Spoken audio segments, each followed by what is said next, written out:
మంచిర్యాల జిల్లాలో నేడు మంత్రి హరీష్ రావు పర్యటించారు. ఈ నేపథ్యంలోనే భీమవరంలో పలు అభివృద్ధి కార్యక్రమాలను శంకుస్థాపన ప్రారంభోత్సవాలు చేశారు.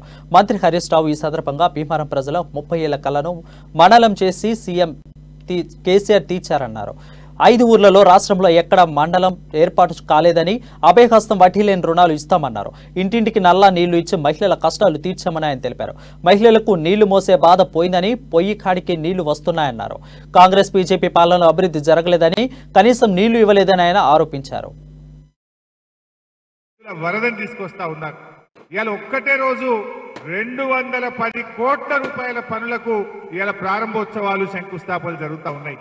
గత చరిత్రలో ఎన్నడూ కూడా ఇన్ని పనులు జరగలే.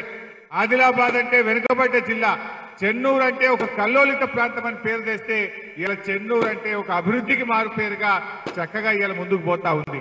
మరి మా అక్క చెల్లెలకు కూడా ఇలా శుభవార్త ఉన్నది. మీ వడ్డీ లేని రుణం చెక్కులు కూడా ఇవాళ మీ చెక్కులు అందించబోతా ఉన్నాం. అభయహస్తం డబ్బులు కూడా మిత్తితో సహా మీకు ఇవాళ అందించబోతా ఉన్నాం. అంటే ప్రజలకిచ్చిన ప్రతి మాట నిలబెట్టుకున్న ప్రభుత్వం మన బీఆర్ఎస్ ప్రభుత్వం, మన కేసీఆర్ గారి ప్రభుత్వం. మరి ముఖ్యంగా